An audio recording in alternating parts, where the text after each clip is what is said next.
everyone. Arthur Fantastic here, and welcome to episode 7 of First Day Biblical Discussion. Yeah! Woo! Ooh, ooh, ooh. Episode 7. Episode 7. How are you feeling, baby? Feeling good. Feeling good? Yeah, Feeling feeling good? good. All right, all right. Um, we have a lot going on today when we're talking about. Um, First off, I want to start this stream with a acknowledgement that today we are celebrating Shavuot, aka Pentecost, which is a biblical feast. It is called the Feast of Counting, the Feast of Weeks, Pentecost in Greek, which is the Christian title for the biblical feast, and it is encapsulated in Acts. Uh, that means count to 50. So, just to make this all make sense, Shavuot, Passover happens, okay? Then from the Passover Sabbath, okay, which is followed by the Feast of First Fruits, you count 7 Sabbaths. And then on that 50th day, because 7 times 7 is 49, on the 50th day, so that is a first day of the week, first day of biblical discussion, here we are, which would be a Sunday on your modern calendar, that is when Pentecost or Shavuot is celebrated. It is when the Holy Spirit descends on the disciples in the image of tongues of flame, okay, and it is celebrated by Christians across the earth, and as well as the Yahudim, or the Jews in the Judaism, the rabbinical Jews in the Babylonian Talmudic Jews, will also observe Shavuot. Though some years, and because of the way that it is observed in Christendom, especially because of the papacy and Rome, who specifically said it to be not on the same weekend or day as certain other practices or observances. Regardless, um, I think it actually coincided for us this year, and I believe people are actually celebrating Pentecost in most Christian denominations. Christian, once again, and it is a moment of celebration. It's a feast. We're celebrating God giving us his Holy Spirit, which is a part of the new covenant in Jeremiah 33, verse 33, which is quoted in Hebrews 8:10 and Hebrews 10:16. And it says, this is the covenant I shall make with the house of Israel in those days.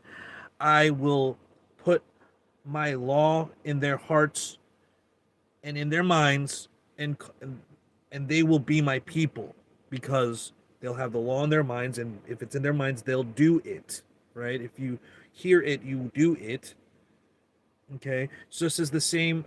This goes back to Ezekiel 36, verses 26, 27, where God is talking about giving us a new heart.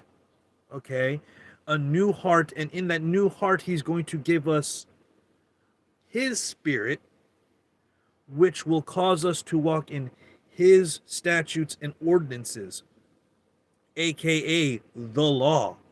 So, once again, it always connects back to the Torah. It always connects back to the law. It always is something that is undergirded by the law. Like Pentecost today is Shavuot in Exodus. That's going centuries and centuries and centuries back. God is calling his hit, like Babe Ruth, not at the beginning of the pitch, not at the beginning of the game, not the night before, but millennia before it ever happens. Okay? So that it happens on this day is just a testament to the fulfillment and messianic pictures and patterns that Yah, that is God, has written into his scriptures for us to find. You know, God hides a thing. It is the honor of a king to find those secrets. Okay? If it was easy and everybody just knew, then for instance in the New Testament, they wouldn't just try to kill Jesus thinking he's a man. They don't understand that that's God in the flesh that's come down. Lucifer is intelligent, right? Hillel, right? But Hillel is the Hebrew name, by the way. That is assuming, you can't assume that he's on the same level as God. He's not. Literally, God has already called it. It's already done, right? It's just how we get there is up to him at this point. He's like, this is how it's going to end. How we get there, that is the beauty, right? You know what I mean? It doesn't ruin the journey, okay? Some things are decided, but not all things are decided. That's what we believe here on this channel. It's a more of an open future theology than it is like everything's decided, everything's determined. It's really not. And if you look at the scriptures, people are asked to make a choice. Here's a choice I set before you: life or death. He says repent. That's an action that you must choose. You have to have faith. That's an action that you must choose. You have to follow his commandments. That's an action you must choose. But it's being helped and written on our heart through the Holy Spirit, so we have help. We have an advocate. We have a helper, right? But we are not Jesus.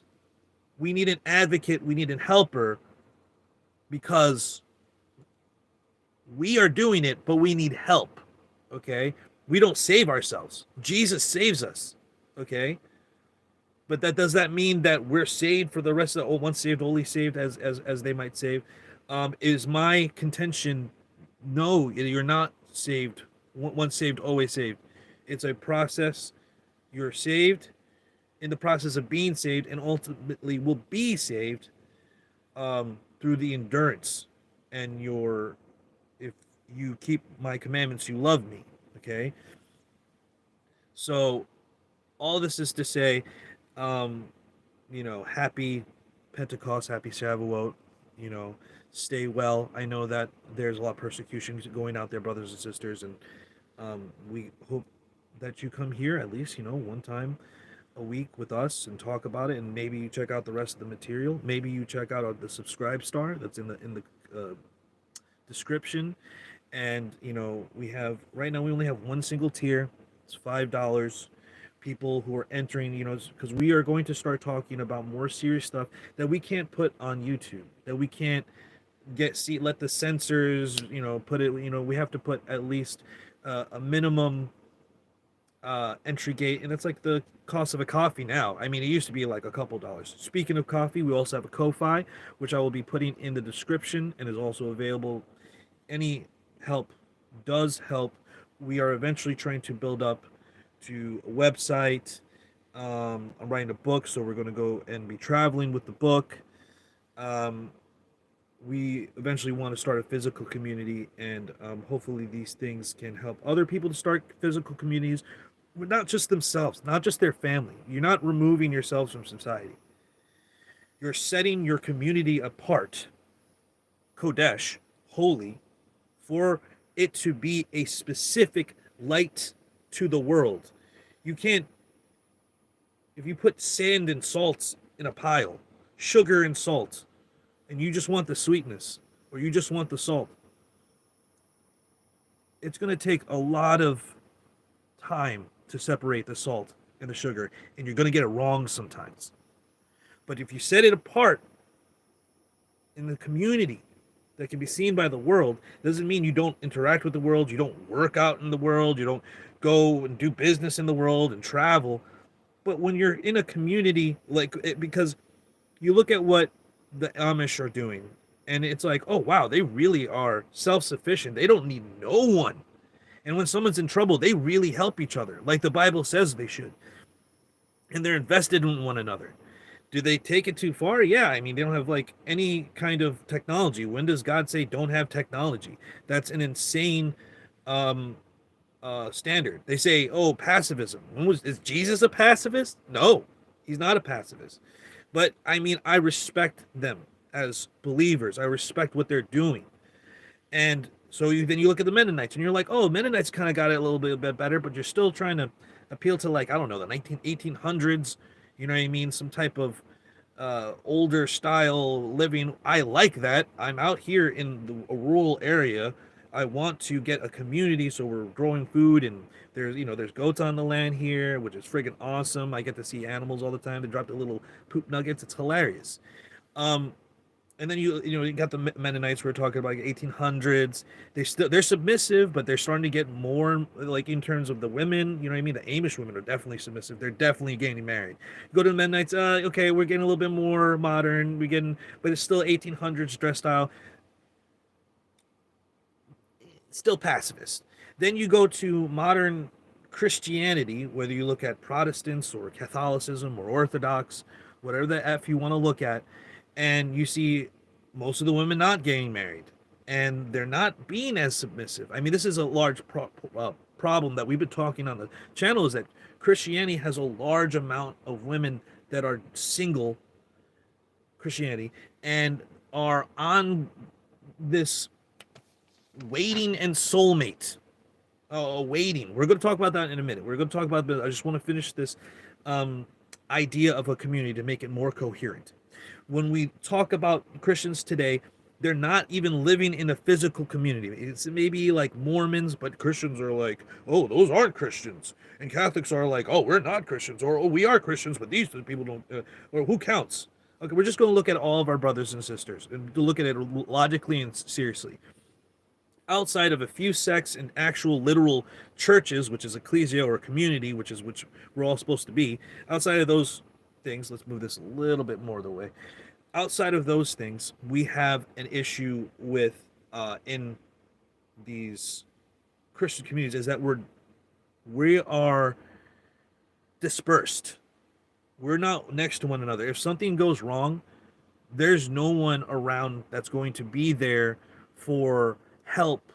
Okay, you look at Spanuary 6, okay, right? The what do they call that? An uprising or something, like something absolutely ridiculous. When they eventually came to arrest those people, their neighbors were maybe even close to them, but they couldn't do anything. Then there was no one that says, oh, somebody's weird's coming into the neighborhood. That's how it used to be back in the day, right? That's like back in the day, oh, people know who belongs in the neighborhood and who doesn't belong in the neighborhood. That's nowhere near that now. And so, like, you got to set your own community out to the side. But going back even here, instead of the 1800s, like the Mennonites or the Amish, the Christians are appealing to some idea of like the 1950s. The 1950s or 60s, when we're going into this idea of like, oh, we're American way and, all this good stuff. Like it's nothing like that at that time. And already at that time, we had already took so many knees to the modern agenda that a decade or two later, when feminism really starts getting into full swing, I mean, I think that feminism was already there. I mean, all feminism pretty much I don't agree with. Almost all. YouTube censors. Almost all. I think there's some things. I don't think that women are useless. I don't think that women, God made them for a reason. I would like I would like multiple wives. I see a lot of value in women. But that being said, I'm not a feminist where we're equal. We're equal in God's eyes in the value.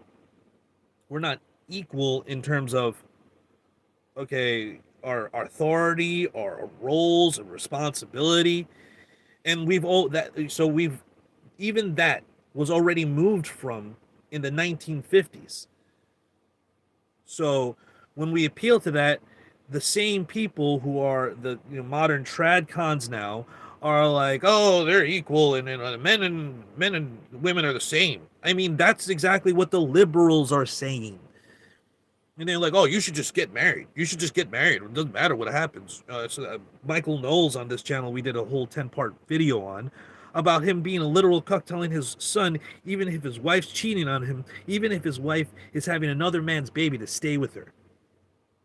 which you just keep taking that further. Even if he's actively inside her and he's watching them, you can't divorce her. So I'm pretty sure that's like the definition of cuck.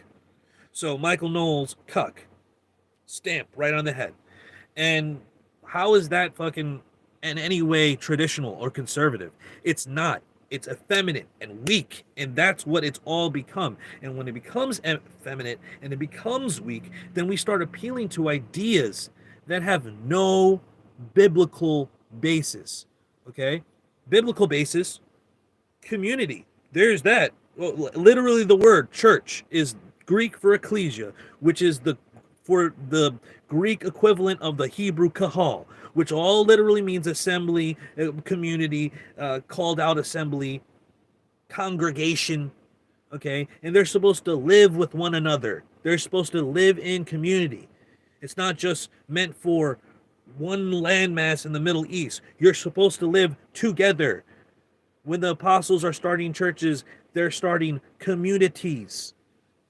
But we have come so far from the original and understanding that we use the anachronistic idea of church just being a building that you attend, and that the community is rough, is you know, basically connected. We're connected because we go to this one church. Might not even recognize them at the mall or the grocery store. Have no other connection than maybe one time you said peace to them in Catholic church or something. I don't, I used to be Catholic, so. But no, there's no community there, and it's very broken, and we are set down and divided, which separates us from the idea of a extended community of brothers and sisters. Why are we fucking using these words? Because the people in the community are literally our extended family. But now what we have is the small group of friends that we have, and maybe our family, or just our family, or maybe just friends, depending on how that life turned out for you. And so we have been made into little boats and ships that are sailing past one another, strangers passing one another in the night, and never really being able to come together. And the part of this faith is family. God wants a family. God made a family. God then said, this is my people, and they're my sons and daughters, and I'm their father. I'm your father. I'm Father God. Call me your father. And the family has been so limited to not only, what I've just discussed, but now women are never even a part of a new family. They never get married. They never have children. That's unbiblical. That's very unbiblical. And that's what we're here to discuss today. I think there was something I wanted to say in passing while transitioning from this topic. Do you have anything on the topic while I think about it? I do not. Nothing on community. No, so far, no. You've hit it all on the head. I don't really have that much time. I mean, and I feel like that's going to be a live sometime soon where I just talk about community, because I don't want to spend too much time to it. I'm trying to use this as a transition to our first topic. We see that and it's you know what? I'll come back to it in the end when we talk about the beginning of the faith or the origins of the faith. Anybody here, go ahead, give it a like, comment, subscribe. Just get those likes up, help us out. We'll talk more about community. I'll write that down when we get to the beginning of the faith, because nascent Christianity was in the form of small communities. I mean, there's no like ecclesia, church, kahal. These are all words for community. Synagogue or synagogue. That means community. It means congregation. It's like all these words are like literally pointing to something, and because of word spells and translations and transliterations and moving away from the biblical culture, we just look at church and it's just like a building. And these churches do not do anything for the women. They do not cover them. They do not. The modern church has been so feminized because the majority of churchgoers now, and probably if we can parse out that data and postulate that probably most of time it's mostly been women because of the idea of attending church in this modern era is way different than what we see um, classically in the Bible. Okay, in the Bible, okay, the man is authority over the woman. Okay, whether we're talking about the New Testament or the Old Testament. Here we like to have a focus on the original first five books of the Bible, which all other books of the Bible are built upon. And within those books, we would call the Jews would call it, or the Yahudim, or the Judaism would call it the Torah. The Hebrews, it's a Hebraic language. Jews are just one tribe of Israel, which is a Hebraic nation. Um, when we discuss that early, not even early church, the ancient church, okay, when we discuss the ancient church, they believed that it was a duty to get married, that the man had authority if a woman had uh, agreed to a covenant or some type of contract, whether it be employment or whatever, and the husband's not present or he wasn't like yet married to her yet, he can nullify those covenants because he's now authority over her. He's like, no, I'm not, no. And the same goes for the father and of the woman, because this is discussing authority over the woman. Woman is made to be a helpmate to the man in Genesis. Man is not good. It's not good for him to be alone, so he makes a woman. The literal purpose is for her to be a companion to the man and help him. Then we see Proverbs 31 when we see a biblical woman, a woman that is wise, submissive, silent, listens, industrious, hardworking, physically strong. She lifts up her arm and you can see her strength. She isn't just a dainty woman. She isn't a hard, like, oh, gruff and I have a man beard, basically. I'm a man. She's submissive and feminine, but also hardworking and dedicated and cares for her family. And she is smart. She knows when to, if she does speak, she knows what to say. She listens. And this is we're just going through from the beginning to the end. Like in every place, it's always a man that's in charge. Every prophet. Well, people are like, oh, what about Deborah? What about Ruth? What about Esther? Esther was the wife of the king. Ruth was not in charge of anything, and neither was Deborah. Deborah was literally sent as a prophetess who spoke under the tree, taught the law under a tree, and then was told to tell Barak to lead the armies of the nation against their enemies. And Barak's like, you got to come with me then. I have to make sure that God doesn't do anything, so I'm going to kick you with me. Kind of reminds me of that movie Newsies, when they're about to go talk to, what's the newspaper guy's name? Played by the guy from Lonesome Dove, who I just looked his name up. Robert Duvall.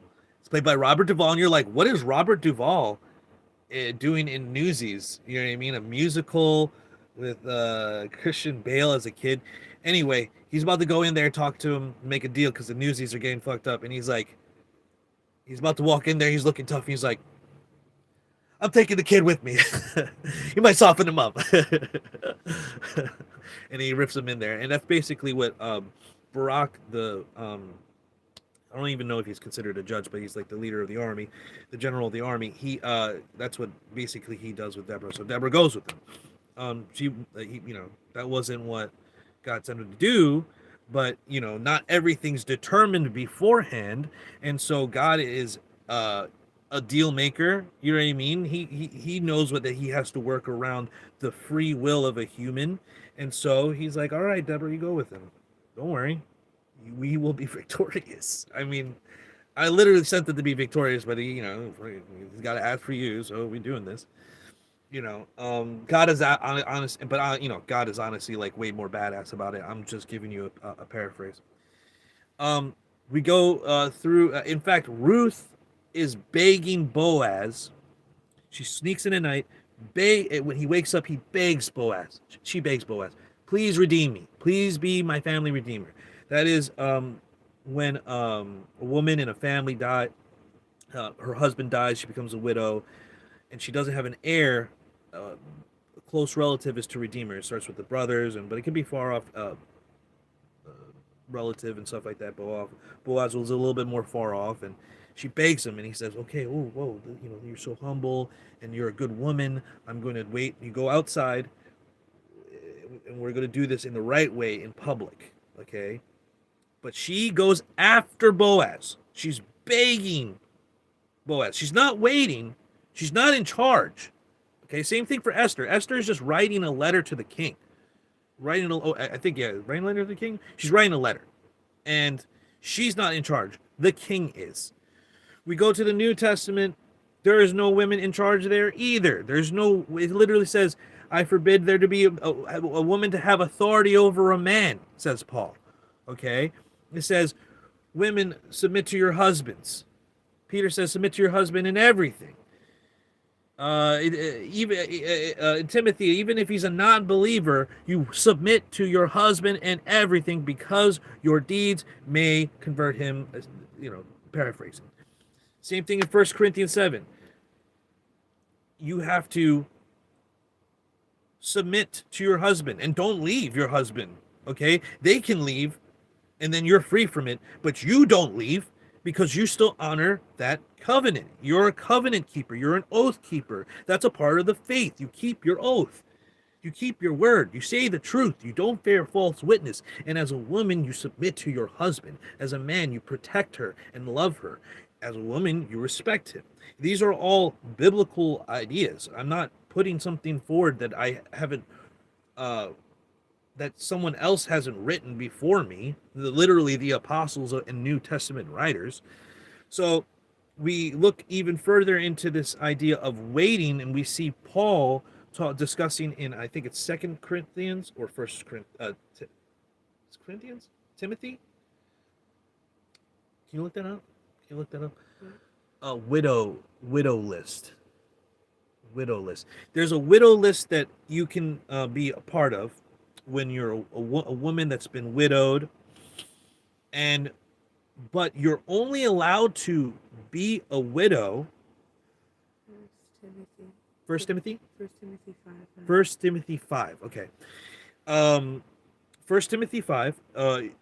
You're not allowed to be on that list until you're 60. You're 60. So all this waiting.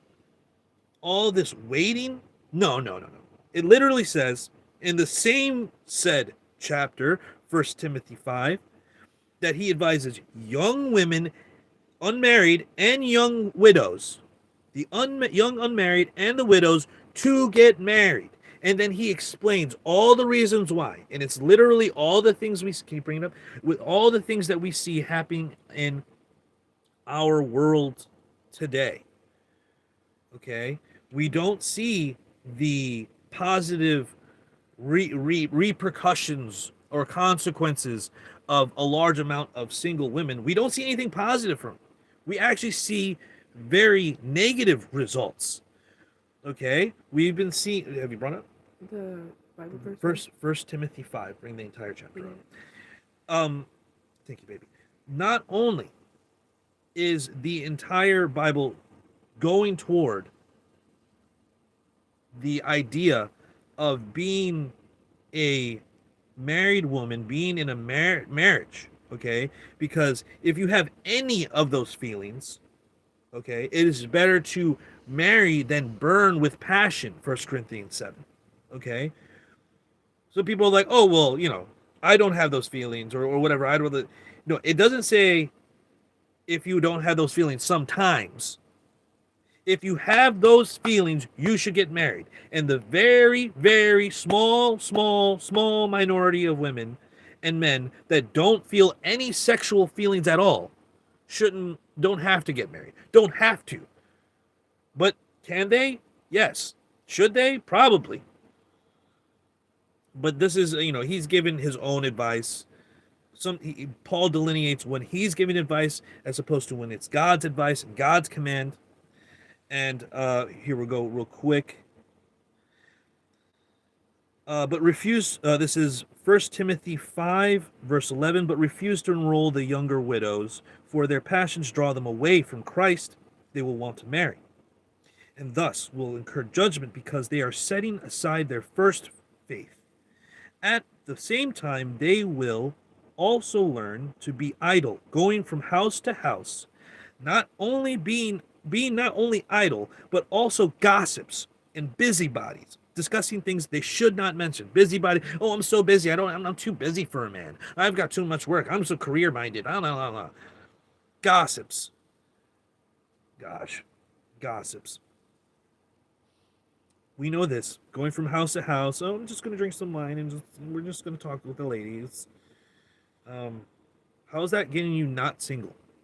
So, verse 14. I advise the younger widows to marry and have children and manage their households, denying the adversary occasion for slander. For some have already turned aside to follow Satan. If any believing woman has dependent widows, she must assist them and not allow the church to be burdened, so that it can help the widows who are truly in need. Okay.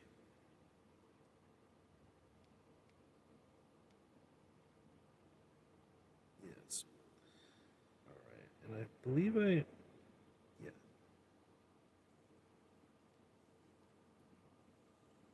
Okay. Maybe it was Peter. All right. So, seems pretty accurate to what we see today. And as we have already discussed on this channel at length, and we've briefly discussed in this video, that Ruth, one of the most quoted and cited books for women discussing marriage, and oh, I want a Boaz. They're waiting. Did Ruth wait? No, she went and begged to be redeemed. These women are waiting, and they're not doing anything to become a better wife. They're not doing anything to be found by a man. They're just literally living their own life as gossips and busybodies, like giving into their whatever emotions, never marrying, and then wondering why they're not married and being bitter as they enter their 30s. And that only gets worse as time goes on. And then there's the widows who are truly in need, widows who truly need help. We as a community need to help the widows and the orphans, women who are not divorced, women whose husbands have died, and we're too fucking busy feeding the feelings of single Christian women and single mothers and divorced women, when there are people who are really fucking in need. The majority of suicides are men. The majority of overdoses are men. Guess what overtook car crashes this year? Suicides and overdoses. Well, that was last year, actually. It's not going to go down. People are so lonely and sad and such in a hole. Men want a woman, and these women that are waiting, they're not waiting, actually. They have this idea in their head that they've already decided that God will give them because they prayed so many fucking times, that a man will fall into their lap, will be this very way that they think it's going to be easy. It was never easy for any of the women in the Bible. It's not easy for the men. Joseph is like about to leave Mary, divorce her. And God, an angel comes to him in a vision. Don't divorce it. That's the special child. Okay? An angel. You'll name him. Okay? It's not easy for these people. It's not easy for anyone. It's not even easy for Jesus. He literally gets crucified. It's not easy for no one.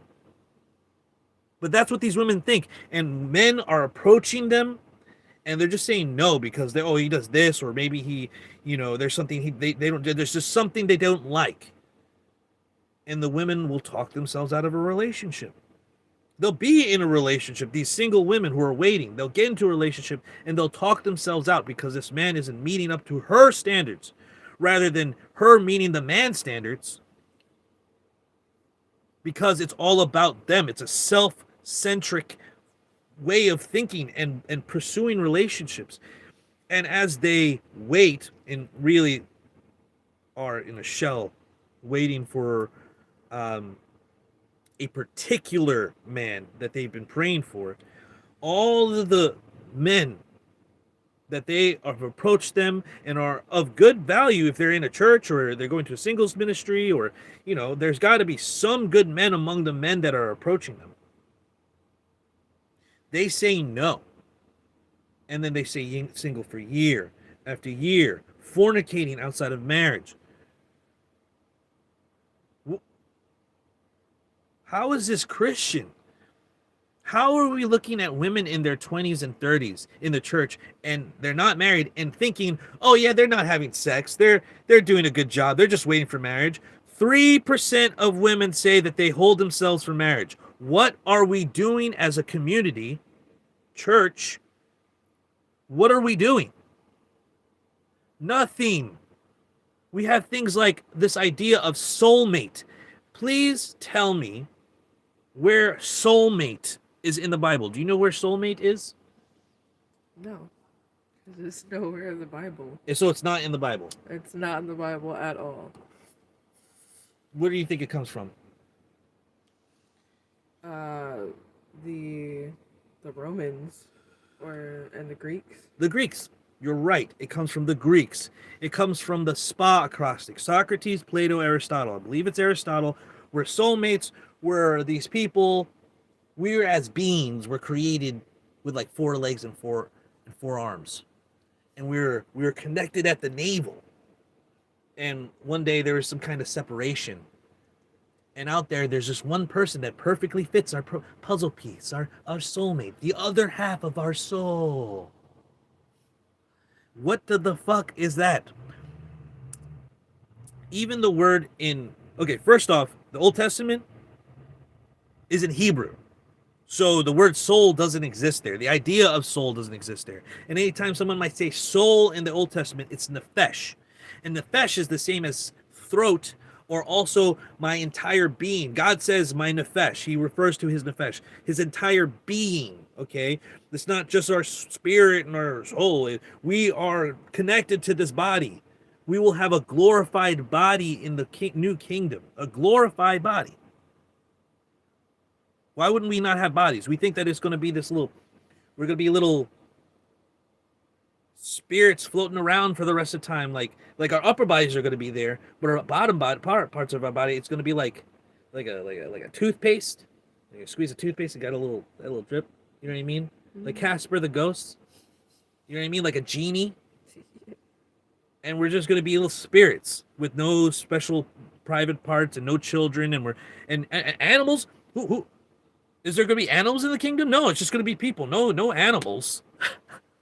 and they'll just pop. They'll just spawn like a video game. They won't reproduce like it has for all fucking time. We'll just anyway. To me, it seems very, very strange when we are constantly hearing Christian women, me and Taylor, my wife here, behind the scenes, as always. I forgot to do our plugs at the beginning. Instagram, Arthur Fantastic, on IG, 1K7IC, and Caramel the Sauce in the back of Taylor. And I have been seeing these videos of women crying getting into their 30s, getting older, like where's my soulmate? I'm waiting. I'm like trying so hard. I'm improving myself. All, by the way, improving themselves on things that men don't care about. Men don't care about your career. Men don't care about the knowledge you bring. Men don't care. Men want a submissive, in shape, feminine wife to help them in their journey together on their ship, their relationship. They're on a ship together. Guess what? Only one captain on a ship. Okay? There could be a whole bunch of crewmen, but there's only one captain.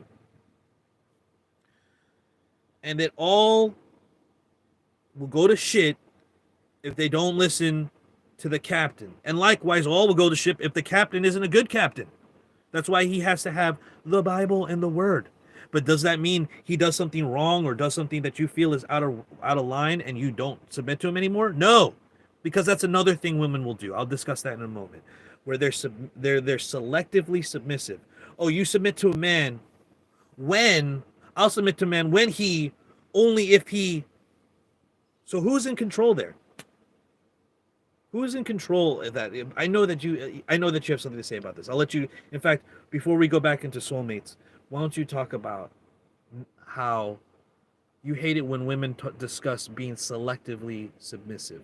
You know what I mean? You're talking to women and you're like, "Oh, girl, I'll be submissive X Y Z." You've gone on for it for hours. I completely feel you. Go just talk about it for like a couple of seconds from your diaphragm. Okay. Well, it is Diaphragm. yes. There you go. It That is bass. it is very annoying. It is, unbiblical, and a lot of women are just falling for that spell, just falling for that type of attitude. There's nothing biblical about it. They can't prove it biblically. They just are just word vomiting their feelings because they don't actually want to do their duties. Word vomit, yeah. As a woman, instead they Oh yeah. they just want to try to put a woman's duty on a man, and like, oh well, he can help me out with XYZ. Why can't he do XYZ? He can submit to me too. Why do I have to submit to him? Oh shit. Okay, so yeah. Why didn't okay, damn. Okay, there were so many things you just said that I want to talk about. Thank you. First off, oof. Why don't he submit to me? Why does he submit to him? If you're a Christian woman, that shouldn't even be a question. There is no submission to the woman. The man leads the woman. The man submits to her needs. He doesn't submit his authority to her. It literally says submit to your husband and respect your husband. It doesn't say submit to your wife. It says love your wife like a child. Because as we discussed earlier, the authority of the man. First, the authority of the father who loves the child, and then the authority of the husband who is taking on this woman to be a part of his life. He has to give love unto her as a father, like a leader, a mentor, and in addition, he has to love her like a husband, protect her, be willing to die for her. That is his duty. You have to die. You have to be willing to die for your wife. And what does the wife get in return? I mean, what does the husband get in return?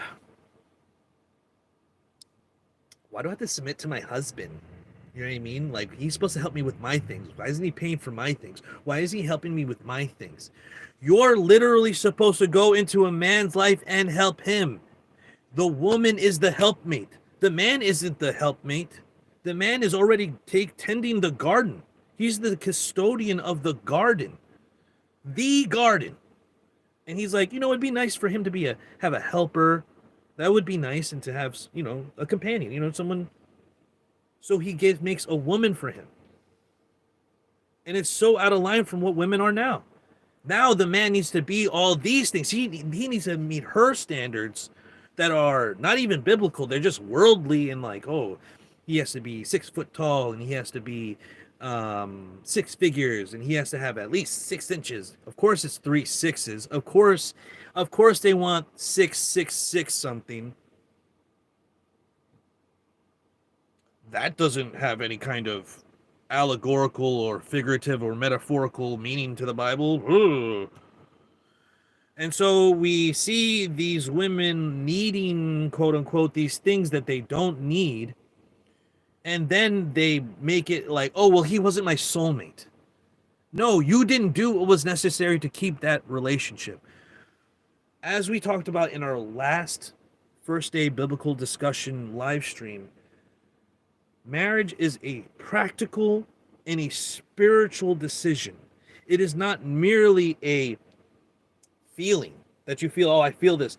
In the Bible, no one's getting married for feelings. They get feelings. They catch feelings. People catch feelings for one another. They get married. They develop the love for one another. Or they're good looking and they're like, oh snap, I lucked out. You know what I mean? Like what is it, Rivka or Rebecca and Isaac?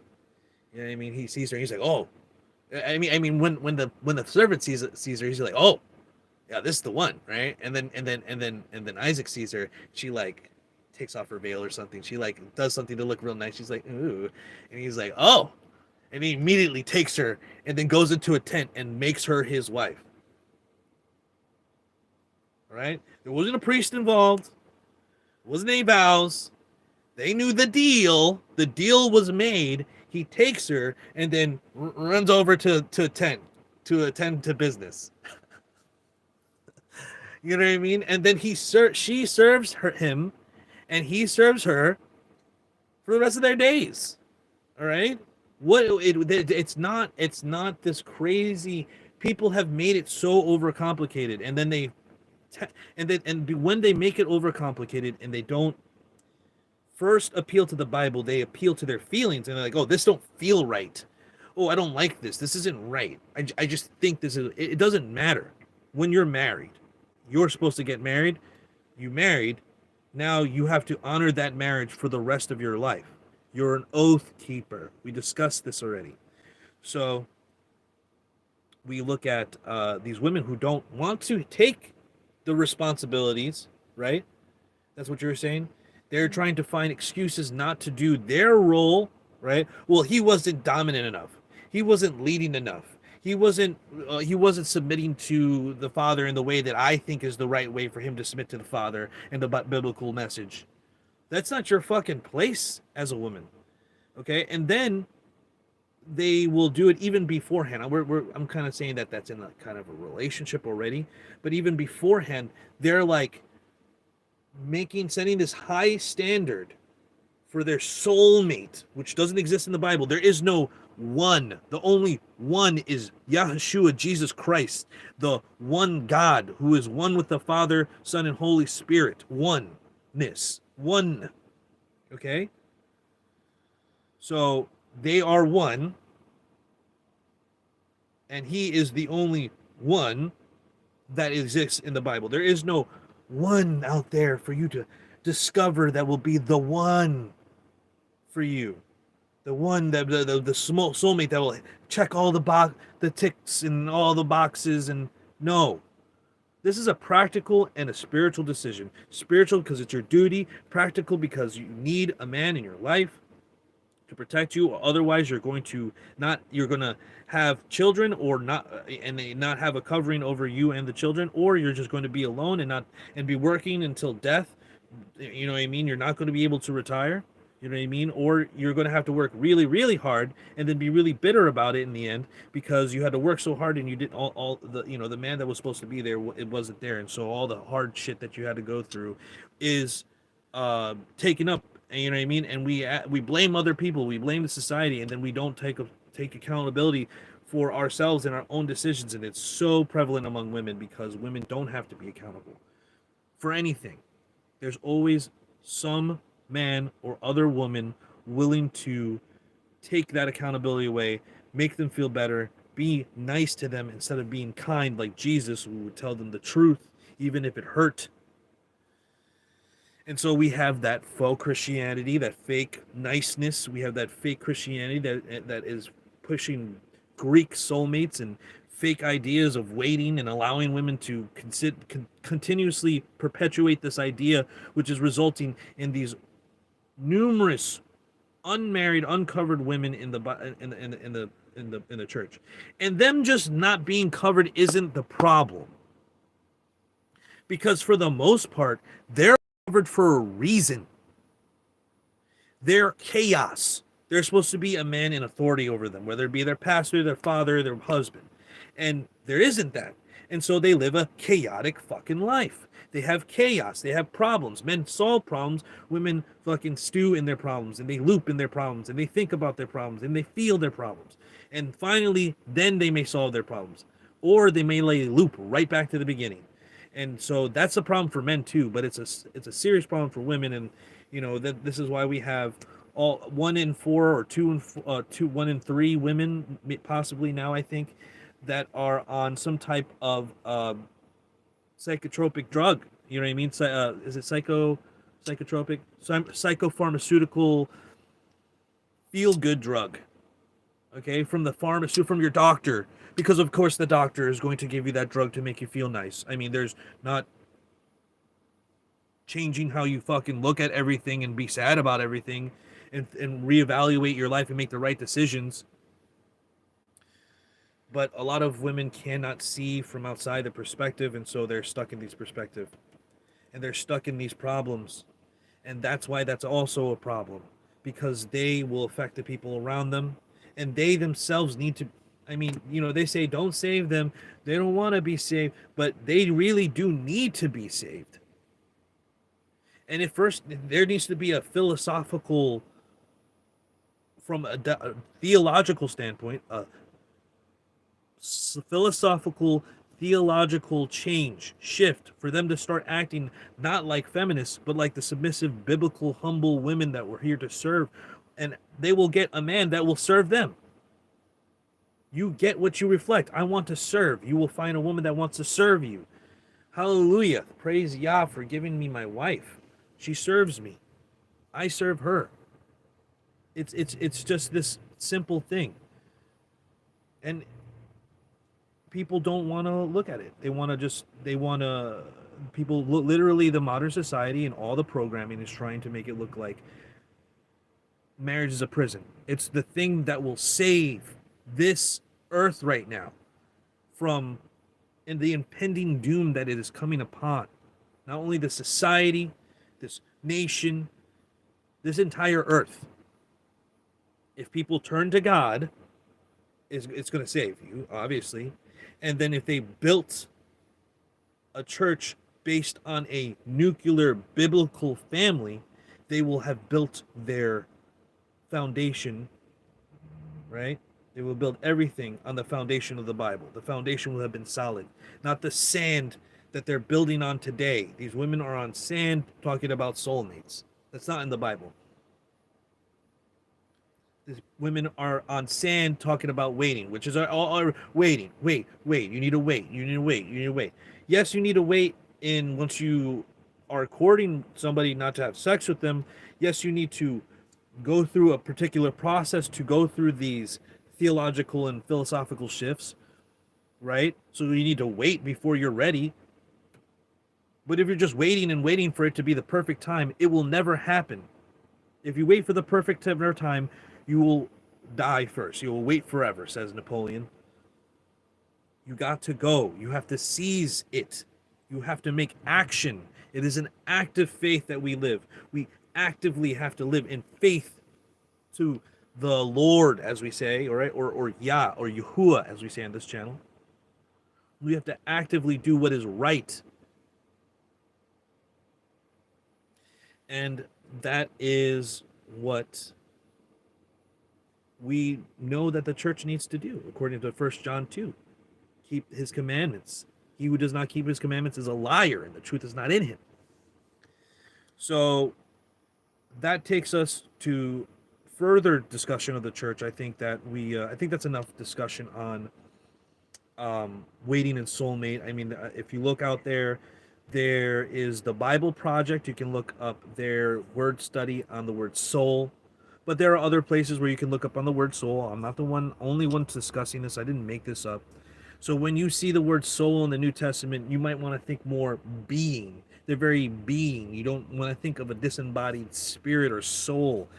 You know what I mean? Like this this like your body, your spirit will look like your body. You know what I mean? If there is something like that, in you know, when we see the parable of the rich man and Lazarus, we see that there's people there. They're not little clouds or little toothpaste genie bottoms like Casper.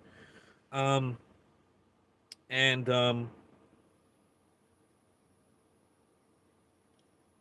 it's not very hard to find.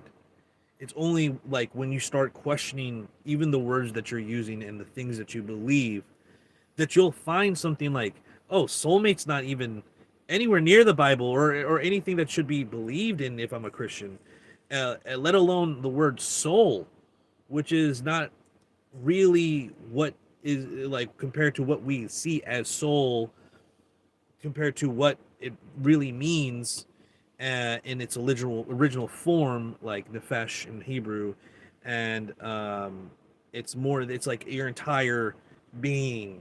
You know what I mean? So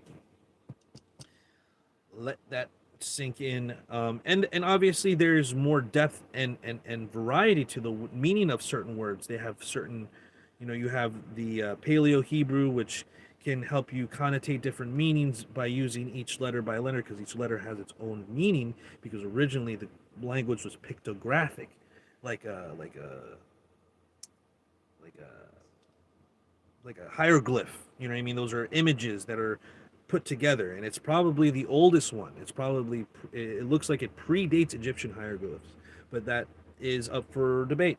You know what I mean? But it looks like that's the original language. And as a believer in the Bible, you might want to believe that too, because that's what it seems to be saying. All right. Words need letters. Words need constructive pieces to then construct the words. Sounds, right? Make words. Those sounds need a construct. I mean, you could call and now you just made a sound construct, and now you have a physical representation in a letter.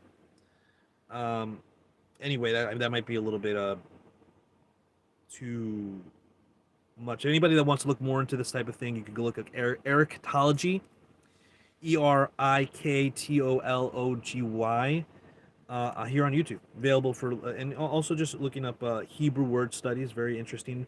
Paleo Hebrew, all will reveal awesome knowledge if you're willing to look and seek His word and make interesting connections. Sefer the dots, as Eriktology would say. Eric. So now we're going to since we're talking about like the beginning of the faith, the original alphabet, the origins of what words are, let alone the origins of possibly, you know, the original language, right? We're going to go to the beginnings of the faith, right? I mean, that is literally the beginning, right? The beginning is the beginning, Genesis. God spoke, right? Let there be light, and there was light, right? And quantum physics, and physicists will talk about wavelengths and light, and all things are just little strings of light. Okay, whatever. Okay, cool. Sounds like the Kabbalah, and people have made that notation who are physicists like Michio Kaku, and people. I was like, oh wow, the things that we're learning is like directly out of the Kabbalah. Makes me wonder if the Kabbalah, or rather makes me wonder if what people are saying in their theories are just rewritten fucking 15th century sorcery bullshit. And a lot of the physics that they're doing is all theoretical, and it can't be reproduced, and it can't even prove it. Oh, so we're paying you thousands of dollars, if not hundreds of thousands of dollars in grants each year for you to fucking tell me that you can't prove it, and you're just thinking about things. It's just in your head. And people buy their books, ladies and gentlemen. Anyway, the beginning of the faith, which we have a legitimate and logically verifiable beginning of the faith when we talk about Genesis, and as well as everything that we see in the New Testament. I want to discuss specifically over a particular topic. Okay, we've already discussed community. right? We've already discussed community. The law is given to Israel, a community of people, okay, on Mount Sinai, right? And the Ten Commandments is then followed by the entire law. The people are like, you know, we feel like we're gonna die if we continue listening to God, Moses. So if you could just be the one that delivers the law to us, that'd be great. Because we're all so fucking afraid. We think we're gonna die of how afraid we are. Please stop. So then Moses delivers the rest of the law, which is directly from God. Okay, it's not Moses making up the law. It's directly from God, and then he restates the law again in Deuteronomy. Okay, it's many chapters long. Okay, and there's a law that's also included in Leviticus, and it's all restated once again in Deuteronomy. Obviously, things don't change, so everything has its place in the Word. Okay, when we look at Acts 7, for instance, we look at this is the testimony of Stephen the prophet, who is discussing his defense of what he believes to be the faith. He is a prophet. He is sent out. He knows what's up. He talks about Jesus Christ, Yahushua HaMashiach, and he discusses, depending on your translation, the church, the assembly, or the congregation in the wilderness. Now, he's not talking about John and his congregation in the wilderness in his ministry before Yahushua, that is, Jesus, comes. It's talking about the ecclesia, the kahal, the church at Sinai. That's where the church begins, because that's where the covenant begins with his people. Okay? The faith begins with Abraham, and the family begins with Adam and Eve. Right? And the family is the most basic model of the church. So there's the head, the father, the wife, which is the body, right, which submits to the father and its authority, and then the children, which are the fruits of said church. Now, this happens again throughout Acts 7's, that Stephen is giving an entire defense of the faith, and he starts with Israel in the wilderness, and he works all the way through to where they were there, and how the commandments were given to them, and they want to add their own, and instead you're killing Christ. And then they stone him.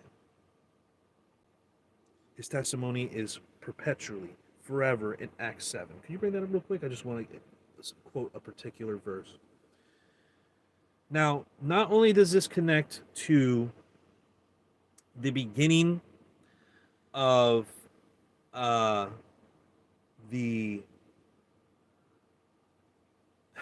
there you go. Now to the beginning of the church, right? This goes to a key underlying factor that should be underpinning everyone's understanding, is that now we are grafted into Israel. Israel is the church. The church is Israel.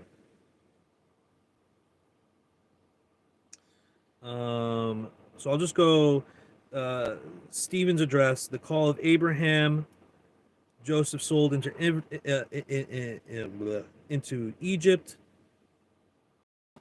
Israel oppressed in Egypt,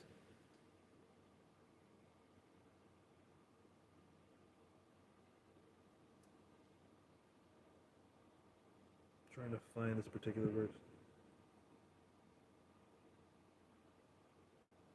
The rejection and flight of Moses, the call of Moses. Here it is. After 40 years. Here it is. Verse 38. He was in the assembly in the wilderness with the angel who spoke to him on Mount Sinai. That's Acts 7:38. And If you look at the English, it was this is the one who was in the congregation. If you look at the King James, that this is he that was in the church in the wilderness. New American Standard Bible, this is the one who was in the assembly, and those three are repeated through the rest of the translations. It is the Greek word ecclesia, which is Strong's 1577. A calling out a religious congregation, a popular meeting. And if you went to Strong's, you would find out more by going to its summary on Bible Hub. I like Bible Hub. An assembly, a congregation, church, the whole body of Christian believers. Probably people called out from the world to God, the outcome being the church, the mystical body of church, the universal total body of believers who God calls out from the world into his eternal kingdom. The English word church comes from Kyrios, belonging to the Lord. 1577, ecclesia, church, is the root of the term ecclesiology, ecclesiastical, which is the ecclesia, the church, right? This, going back here to 7, is what Stephen is discussing when he's discussing the church. Okay? He's beginning at the faith all the way to the call of Abraham. Because Abraham had faith. And it was accounted as righteousness to him.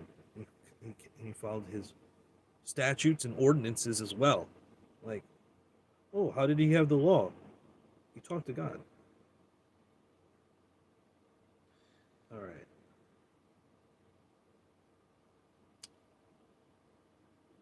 The Stonian 7.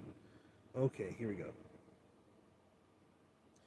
The tabernacle testimony. Our fathers had a tabernacle of the testimony with them in the wilderness, capital T in testimony. It was constructed exactly as God had directed Moses, according to the pattern he had seen. And our fathers who received it brought it with Joshua. When they had dispossessed the nations, God drove out before them.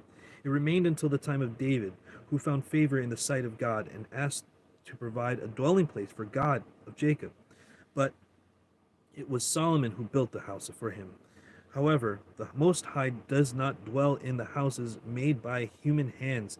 As a prophet says, heaven is my throne, and the earth is my footstool. What kind of house will you build for me, says the Lord? Or where will my place of repose be? Has not my hand made all these things? That's Isaiah 66, 1 and 2. Verse 51. You stiff-necked people with uncircumcised hearts and ears. Uncircumcised hearts and ears. You always resist the Holy Spirit, just as your fathers did. Which of the prophets did your fathers fail to persecute?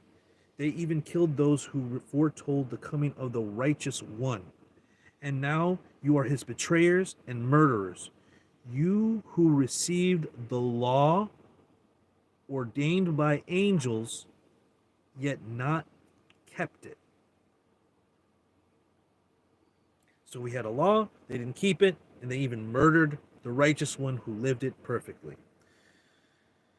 That is the beginning of the church, ladies and gentlemen, according to Stephen the prophet in Acts 7. So what we go see further on is that the Christians later are called the believers, the original believers, are called Christians later on in Antioch. But in Acts 24:14, Paul denotes that he is a follower of what they call a sect, the Way, which is in agreement with the law and the prophets.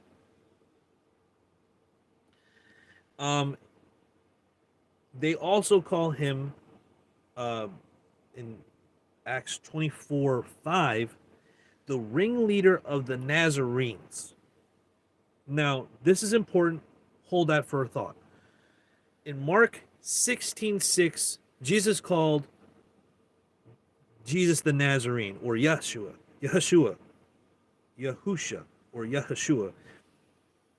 the Nazarene. Okay? So it's important. People knew him as a Nazarene, and now Paul is being called the ringleader of Nazarenes.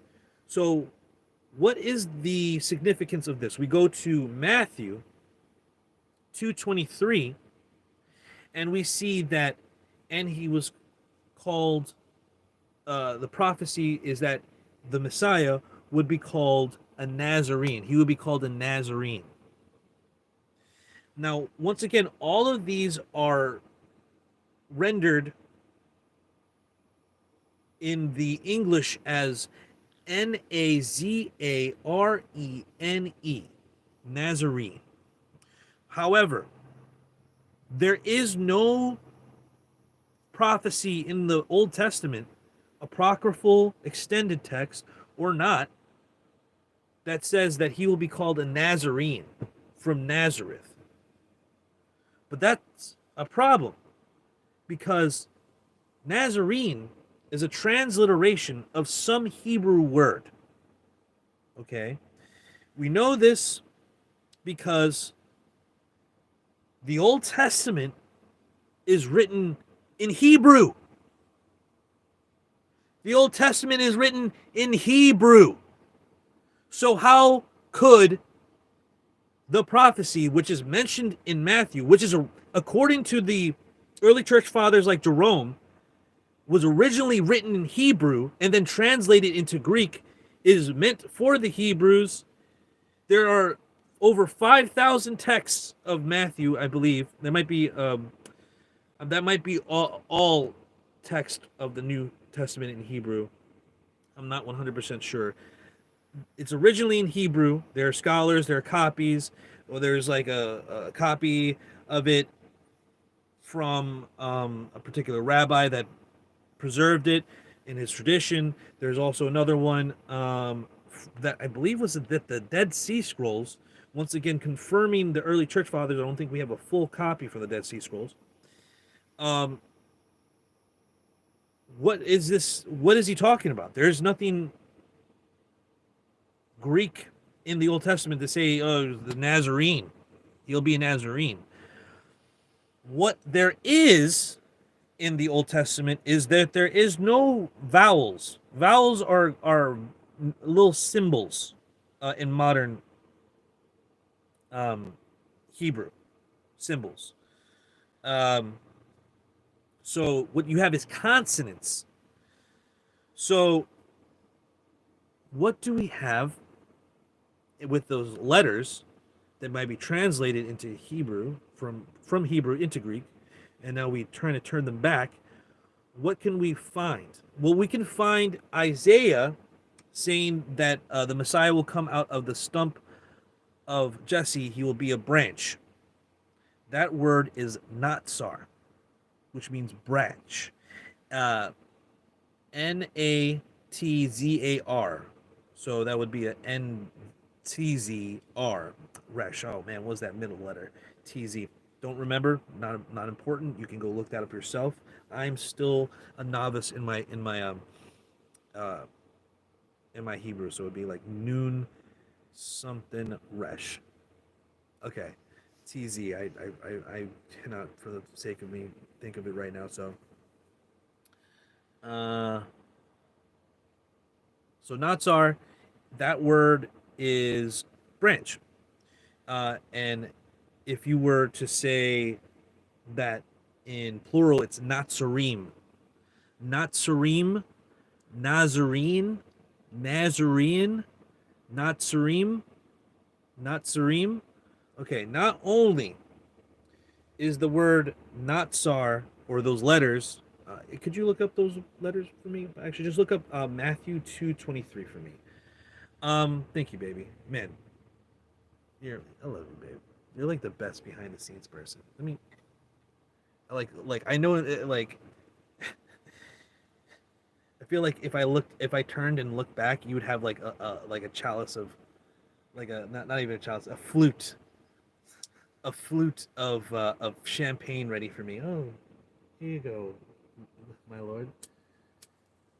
I would. I know. You said 2:23. Yes, Matthew 2:23. Yes. Yes. So I'll read it exactly, and then we'll go to the commentary and the Greek.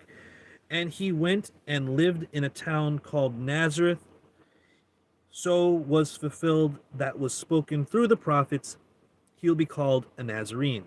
Now there have been counter missionaries, anti missionaries that are Yahudim, Jews, and counter missionaries that are Muhammadans, that is Muslims, and counter missionaries who are just atheists and secular. There is no prophecy of a Nazarene. And if you look at the Greek, it says here Nazoraios, Nazoraios, okay, and a Nazarene, an inhabitant of Nazareth, okay, a Nazarene, and by extension, a Christian. Christian came later. Remember, the word Christian came later. They're called Nazarene. They're called Natsarim. Okay. Now the same word also Natsarim, same words, different vowels, same sound, Natsarim. Natsarim. I can't. It's the same words, the same letters. They're literally the same letters. So in Hebrew. There's just a little bit of a different sound. That means watchman, or to guard over, or to protect. As in, guard over my, or watch over my commandments, guard my commandments. There's also discussions of watchmen, and there's also other prophecies discussing the Nazarene. I believe it's in Jeremiah. But before we go to Jeremiah, I want to go discuss here the commentary. So this is not just me. This isn't just me. I'm not the only person that am saying this. This is in the commentaries on Bible Hub. We're going to look at Ellicott's commentary for English readers. A couple verses down. He had heard men speak with scorn of the Nazarene, and yet the syllables of that word had also fallen on his ears in one of the most glorious of the prophecies admitted to be messianic. There shall come forth a rod out of the stem of Jesse, or stump of Jesse, and a netzar, branch, shall grow out of his roots. So he found in the word anyway. So there is no Nazarene prophecy. There is a netzar. Netzar. Man, I'm trying to make it more elongated with the e to differentiate it, but there's the same word almost. Natsar, netzar. Okay, so netzar, branch. Natsar, watch over, guard, command. Natsarim, a watchman, a guardsman. Isaiah 11:1, once again, then a shoot will spring up from the stump of Jesse, and a branch, capital B, from its roots will bear fruit. This is a messianic prophecy, and this is what Matthew is talking about. This he's not just pulling things out of his rear end. Okay? Not only is this confirmed by that verse in that commentary. There are other commentaries. There's other scholars that will make and argue this point. But in Jeremiah, I think it was not sorry.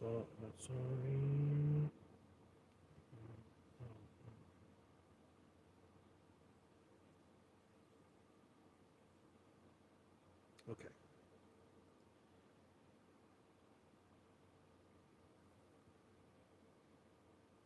Jeremiah 4. Man, I need to get into Jeremiah more because there is so much going on in Jeremiah. Taylor, you're laughing.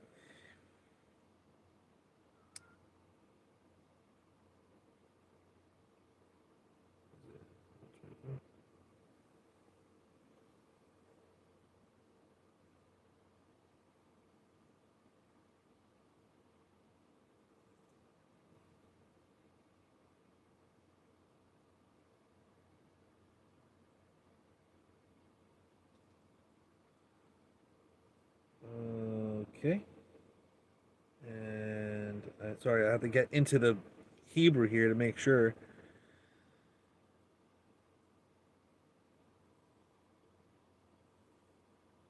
Oh, wow. The one that I'm going to read is the King James. I never do that. It's almost very. The King James is one of the few translations that also in Acts 7 translated instead of assembly or congregation, they actually translated to church. Because in all other occurrences, it translated as ecclesia as church. And all the other translations translate ecclesia as church in every other occurrence except that one in Acts 7. Huh, I wonder why. Why would they do that? Jeremiah 4:16, go into the King James, because it seems like some of these other ones are a besieging army, besiegers and enemies. New King James, or King James. Make ye mentions to the nations, behold, publish against Jerusalem, that watchers come from a far country and give out their voice against the cities of Yehuda. Okay, now we go to Hebrew, and we go to what was, as it said, the watchers, but here it says a besieging army, and it says notzarim, to watch, guard, and keep. Why would it be besieging army? The besieging army of who? The Natzorim. Strong's 5341. This is crazy. Anyway, so the watchman, also the shoot, these are both prophetic ideals for the future believers, the Natzarim. They are going to show their voice against the cities of Yehuda. I wonder why. Why would the Natzarim raise their voice against the cities of Yehuda in the future? It must be going well there now, right? For everyone to just be confused about it. Now, not only can I use this as a citation, right? We talked about the way, also, which we'll revisit in a moment, which is discussed by Paul in Acts 24.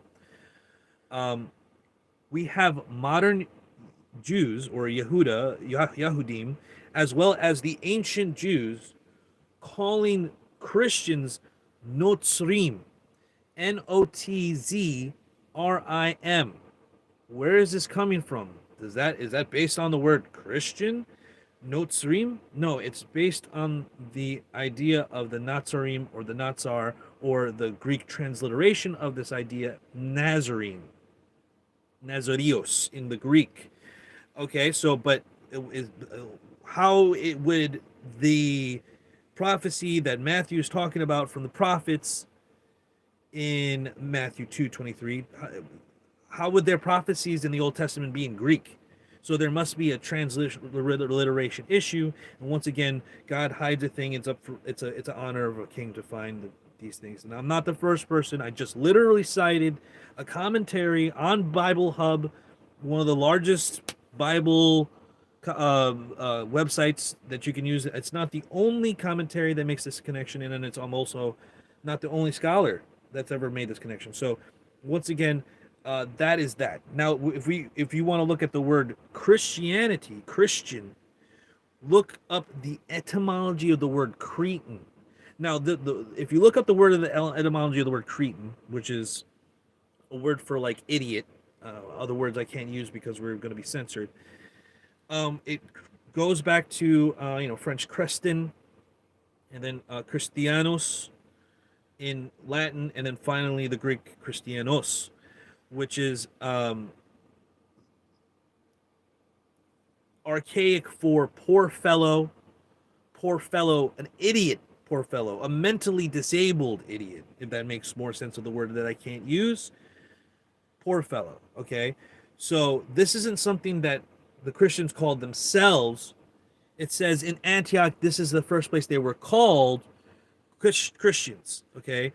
Remember, when Jesus meets Paul on the road, he speaks Hebrew to him, Okay, the Old Testament, the prophets, the scriptures are written in Hebrew.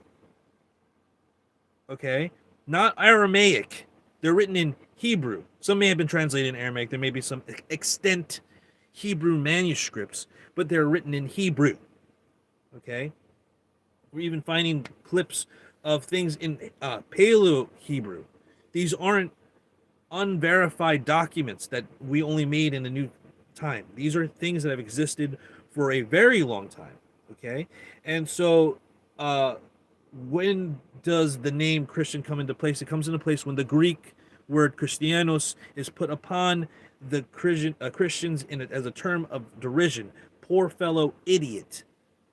Okay, unlearned. Okay, and I mean, that's why I try to put parentheses over every time I say Christian, because I think that it's you know, I can accept the term as it is, and you know, but I think that if we're going to be honest with the Bible and what they call themselves and what is prophecy, what is prophesied, that is all being slowly whittled away from and removed from any normal believer, as we kind of pretty much touched on all throughout this video, then I tend to actually start want to call myself Nazarene, which I do. I do call myself a Nazar, a Nazarene of the Most High, thanking His Son that He sent, who He is, the one righteous one, Yeshua HaMashiach. This all kind of leads back once again to what I started off with. When we talk about communities, the original early communities are called the Nazarenes or the Nazarene, right? And you can see through the early church father writings, because there's not many extant writings from the Nazarenes themselves or the community, another community in the community Qumran, sometimes called the Essenes. And there's other ones like the Ebionites and all this stuff. And sometimes they'll try to put them under one category, like, oh, this is the category, and all these people are Nazarene. The Nazarene are the people, followers of the way, who keep the law and the prophets, according to Paul. So I don't know why it's so confusing for scholars when you have the Bible. It's an open book test, and the people that are not following the Bible, that are adding or subtracting to the law, which of course ignorance and mental instability would cause people to twist the scriptures, according to 2 Peter 3. We have no surprise why there is so much twisting and whittling from and subtracting from the law and His word and His and the message, just as the Pharisees were trying to control and put their own rabbinical system in place to consolidate power over the people. And now they have thousands and thousands and thousands of added statutes and laws in their Talmud. They had, at one point, there was over 1,600 statutes just regarding the Sabbath. Is that the freedom? Is that the perfect law of freedom that the law calls itself, as well as James? Why are all the prophets going back and saying, this is not the way to follow the law, this is how you follow it, repent, turn from your ways? Prophet after judge after judge after prophet after king, and the good ones, and then the bad ones turn them away, and they literally says, oh, he did evil in the sight of the Lord, and he built a Asherah pole, and he put other gods in the temple, etc., etc. And then you have the Maccabees, which is the last set of historical events that happened before the time of Christ, and they are literally being forced not to keep the Sabbath and eat pig and not keep the law and not circumcise their children. And if they circumcise the children, they throw the children off the side of the building and kill them and hang them from the mother's neck and force feed. Not even force feed. They won't eat it, so they fry these men alive. You know what I mean? And they refuse. And they have a war. And Yeshua and John is in the temple at the time of Hanukkah, aka the feast of dedication or rededication, because it's rededicating the temple after the abomination of desolation that happened in Maccabees. So the community in the nascent church and Judaism, as we call it today, were separate bodies for the first 3 centuries. They were actually pretty much one body, especially for the first century. All the churches, they're going to the apostles are all throughout Acts are going to synagogues. Yahushua, Paul are going to synagogues. That's a Jewish community. That's a Jewish church. Okay, they're already removing the idea of a community and living in Babylon. But that aside, the idea is to be in a community. And the rules, the law is given to a community. It's not just given to individuals. You can't execute most of the statutes and laws without a community. It's more than just a moral code. And it's a moral code, and people don't even understand it's a moral code because they think the law is done away with, which we have debunked many, many times on this channel. Regardless, all of it's based on a community. All of it's based on a law. All of it's based on a connection of a family with God and his fruit, and be fruitful and multiply, and your children will be outnumber the stars. And the polygyny. I mean, then you have the polygyny. Then you have Jacob, Moses, Abraham, David, Gideon, Jehoiada, a righteous priest, a priest who was married. People think that priests weren't married. This priest had 2 wives, and it was right in the eyes of the Lord. And they buried him among the kings because he did what was so good. What's what that polygyny is about? Because he wants a bigger family.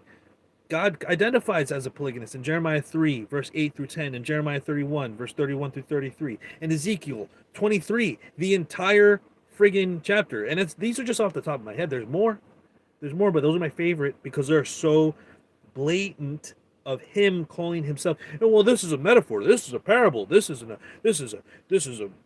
Why would God compare himself to a sinner? Why would God compare himself to anything that he didn't agree with or was against? He wouldn't.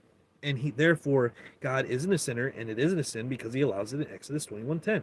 And so why are all these people having all these multiple wives? Because the mandate is to be fruitful and multiply. The church is dying today. The people are leaving the church. There are less people going to the church. There are a lot less people getting married, and therefore there's a smaller pool of people that are trying to get married.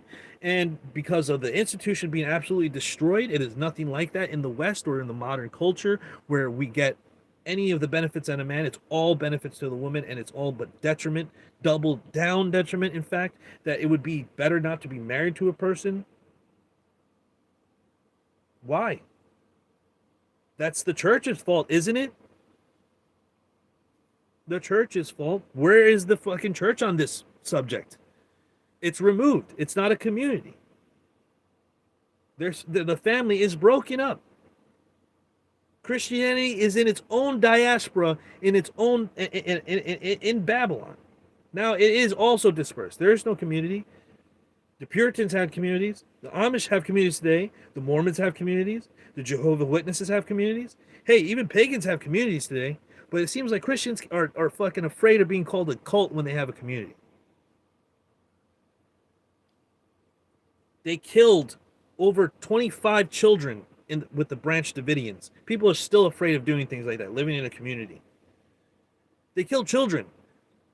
David Koresh molested children. That was proven not true, and the witness recanted, said under duress.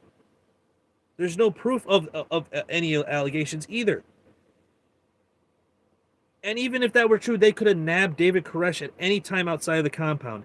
Instead, they besieged it for days and killed over 25 children. They passed out and burned alive, by the way. It wasn't easy. They didn't just get a bullet and gone. They drove a tank into it, pushed noxious, flammable gas, and killed them. Other people were gunned down. You can look at it. You can look at the FLIR footage by the which is infrared footage, which is not only shown by people like Alex Jones, but the inventor of the FLIR technology took a look at it and he's like, this is a fucking this is a crime against humanity. But they did it once and people are afraid. People are afraid of having a little communities, but they're doing it now. It's happening more and more often, and it's not happening among Christians. It's happening among Hebrew Israelites and Hebrew roots and people who are going back to the Word. Seventh-day Adventists even have communities, or are getting more communities. People who are having a more closer relationship with the Scripture and the Word and what is meant to be in the Bible. And what we don't see the majority of Christians doing this. We see them sending their Christian children to public schools. We see them sending them to secular colleges, maybe even colleges of another branch of Christianity, to make them even more confused. We don't set them up with a possible spouse. We don't set them up with the right attitude or culture, code of conduct. We don't do anything authoritative over the children at this point, and it's all because of the effeminization and the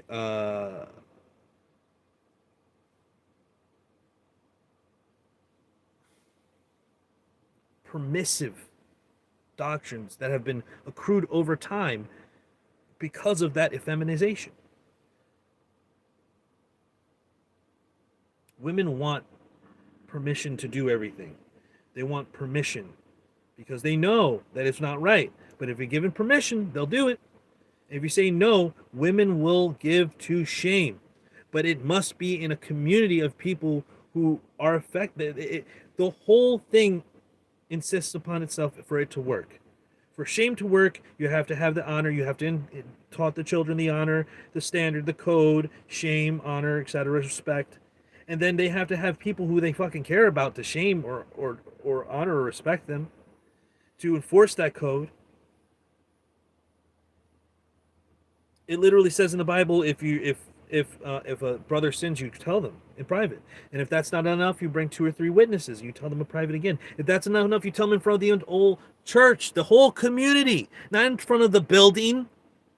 And if they refuse again, then they are to be treated like a tax collector, a pagan, and be cast out.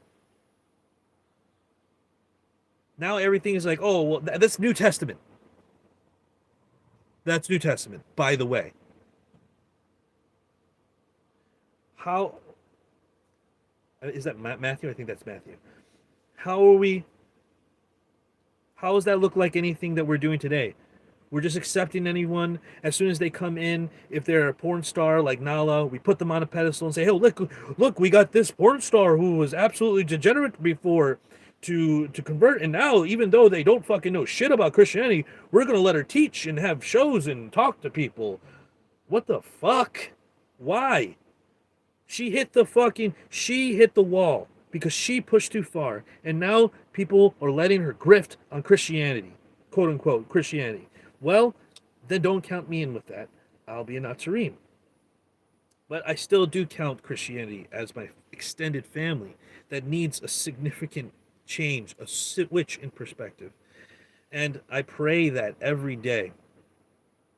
And that's what we're working here on this channel. Once again, if you want to support, got the Ko-Fi. I'll put that in the description later for anybody that's watching right now. When I repost it, once it's done processing, we've got the subscribe star. If you want to become a part of the community, I'm going to be posting on there more often. Still building everything because I'm also working on a book. I took a lot of time off to work on my book, but now we're ramping up. Now we're doing these lives, and hopefully we can keep it growing. Thank you everybody for watching. Thank you for following all the way through. Watch out for my videos this week that I'll be dropping, discussing recent interaction with Pearl and Michaela Peterson, as well as a topic of, can you grape your wife? That'll be coming out soon as well. thank you everyone for watching. I love y'all. Thank you, and keep praying for me. Keep praying for this earth and your brothers and sisters in the faith, that we can come closer to the light in His way. Thank you so much. Stay up, stay ready, stay vigilant, stay locked and loaded.